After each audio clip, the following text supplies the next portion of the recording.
সুপ্রিয় দর্শক, আমি আলপনা লাইজল প্রেজেন্স আপনার রান্নাঘর অনুষ্ঠান থেকে আপনাদের সবাইকে শুভেচ্ছা জানাচ্ছি। সপ্তাহ ঘুরে আবার নতুন কিছু রান্না নিয়ে আপনাদের মাঝে ফিরে এলাম। আজকে আমি আপনাদেরকে দুটো ওপার বাংলার রান্না শেখাবো। আজকে যে রান্নাগুলো শেখাবো তার একটি বিশেষ বৈশিষ্ট্য, নামের বৈশিষ্ট্য, সেটা হচ্ছে ছ্যাঁচড়া। আপনারা হয়তো ভাবছেন কি ছ্যাঁচড়ামো নাকি? না, তা নয়। ওদের ভাষায় অর্থাৎ ওপার বাংলার ভাষায় কোনো কিছু একসাথে মিলেমিশে ঘেটে যাওয়াকেই ওরা ছ্যাঁচড়া বলে। আমি প্রথম যে রান্নাটা করব সেটা হচ্ছে আলুর ছ্যাঁচড়া। একদম সিম্পল ইনগ্রিডিয়েন্টস, অথচ এত অসাধারণ খেতে। এটা আপনারা রান্না করে খেয়ে দেখলেই বুঝবেন। তাহলে রান্নায় যাওয়ার আগে চলুন আমরা দেখে আসি এই আলুর ছ্যাঁচড়া রান্না করতে কী কী উপকরণ লাগে। আলুর ছ্যাঁচড়া তৈরি করতে আমাদের লাগবে আলুর টুকরো আধা কেজি, তেল অল্প পরিমাণ, কারি পাতা অল্প পরিমাণ, পিটুলি অল্প পরিমাণ, কালো জিরা সামান্য পরিমাণ, চিনি সামান্য পরিমাণ, হিং 1 চিমটি, কাঁচামরিচ 8-10টি, ঘি 3 টেবিল চামচ এবং লবণ স্বাদ মতো। আলুর ছ্যাঁচড়া রান্না করা খুবই সহজ। আপনারা দেখলেন তো কী কী উপকরণ লাগে। চলুন আমরা রান্নায় যাই। প্রথমে আমার লাগবে একটু তেল, সয়াবিন তেল। এই আলুর ছ্যাঁচড়ায় ব্যবহার করা হয় হিং। হিং স্বাস্থ্যের জন্য, হজমের জন্য খুবই ভালো। আগের দিনে তো ওষুধ হিসাবে হিংকে ব্যবহার করা হতো। এই হিংয়ের খুব স্ট্রং অ্যারোমা, খুব ঝাঁঝালো গন্ধ। আপনি যদি এটার মাপের হেরফের করেন তাহলে আপনার খাওয়াটা কিছুটা একটু নষ্ট হয়ে যাওয়ার সম্ভাবনা আছে। কাজেই এটা ব্যবহার করতে হবে খুবই সামান্য।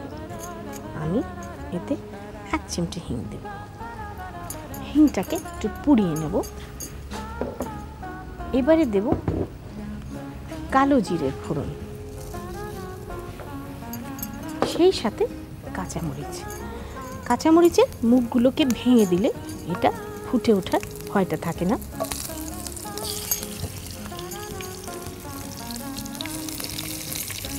এবং সেই সাথে আরও দেব কারি পাতা। এই 3টে জিনিস একত্র হয়ে একটা দারুণ অ্যারোমা তৈরি করে।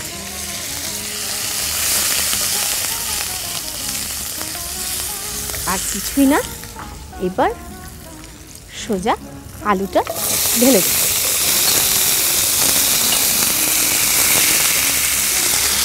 আমি আপনাদের বোঝাতে পারবো না, এখন কিন্তু খুব সুন্দর হিঙের একটা গন্ধ আসতে শুরু করে। এইবার জাস্ট একটু সাঁতলে নিলাম, এর মধ্যে পানি ঢেলে দেব।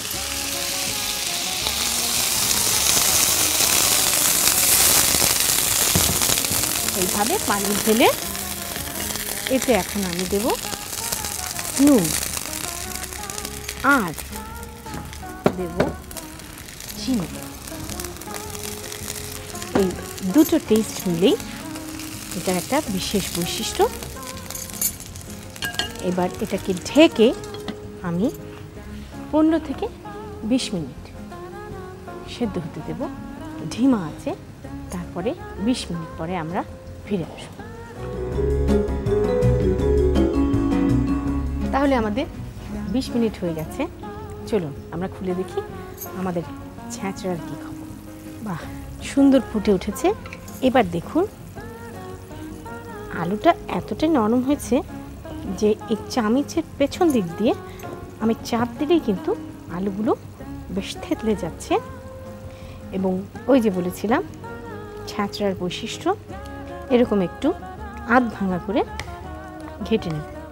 এইবার এটার মধ্যে যে বিশেষ মাত্রাটা আমি যোগ করব সেটা হচ্ছে পিটুলি, অর্থাৎ দুধ এবং ময়দা একসাথে ফেটে নিয়ে এটার একটা বিশেষ ফ্লেভার এবং একটা ঘনত্ব দান করবে।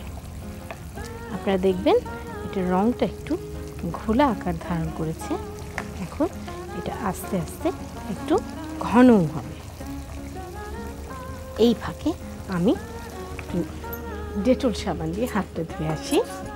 রান্নাঘরে আপনার নিজস্ব পরিষ্কার পরিচ্ছন্নতার কাজে ব্যবহার করুন ডেটল সোপ।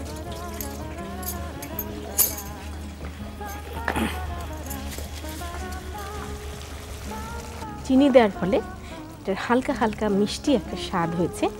সেই সাথে হিঙের গন্ধ, কারি পাতা, কালো জিরা ফোড়ন এবং শেষ পাতে আমি অ্যাড করব অমৃত, মানে একটু ঘি। এই ক্ষেত্রে আমি চুলোটা বন্ধ করে দিলাম, তাতে ঘিয়ের ফ্লেভারটা সম্পূর্ণ বজায় থাকবে। এখন যে এটা কি হয়েছে সে তো চোখে দেখে বুঝতে পারছেন, আর খাওয়ার পরে তো আলাদা ব্যাপার।